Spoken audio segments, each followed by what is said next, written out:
محبت کا نتیجہ ہے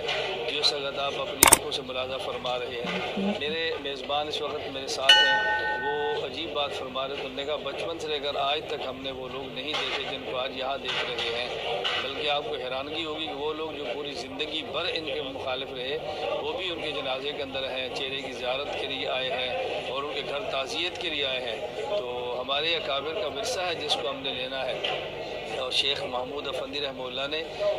بہت عرصہ تک محنت کی ہے، آپ اندازہ نہیں فرما سکتے جتنے نے یہاں پر محنت کی ہے۔ یعنی شخص نے ایک دور وہ تھا کہ اتنی بڑی محنت فرمائی کہ 18 سال تک ان کی مسجد میں ان کے پیچھے کوئی ایک شخص بھی شاید نماز پڑھنے والا نہ ہو، لیکن انہوں نے اپنی محنت کو چھوڑا نہیں۔ اور ابتدائی طور میں یعنی حیران کن باتیں جو ہمارے سامنے ہیں، مزید ان کے حالات پر انشاءاللہ میں تفصیل سے بعد میں گفتگو کروں گا۔ فی الحال تو یہ جنازہ اور جنازے سے پہلے اور جنازے کا منظر اور بعد کی چیزیں آپ انشاءاللہ دیکھتے رہیں گے، تو احناف میڈیا سروس کو آپ دیکھیں گے، آپ ساتھ رہیں گے تو بہت کچھ آپ کو جنازے کے حوالے سے دکھایا جائے گا۔ یہ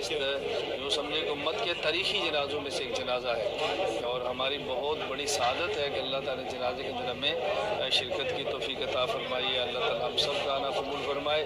بہت سارے جنازے وہ ہیں جہاں پر انسان جاتا ہے اور میت کے لیے مغفرت کی دعا کرتا ہے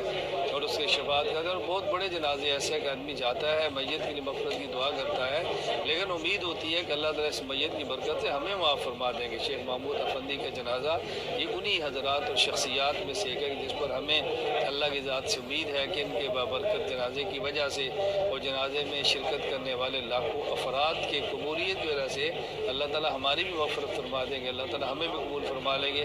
اس موقع پر شیخ کے لیے دعا کرنا، متعلقین کے لیے دعا کرنا، گھر والوں کے لیے دعا کرنا، ان کے اداروں کے لیے دعا کرنا اپنی جگہ پر ہے، یا ہم اپنے لیے بھی دعا کریں گے یا اللہ ہمیں بھی ان حضرات کے نقش قدم پر چلنے کی توفیق عطا فرما اور ہمیں دین کی مقبول خدمت کے لیے ہمیں اور ہماری نسلوں کو قبول فرما۔ السلام علیکم ورحمۃ اللہ وبرکاتہ۔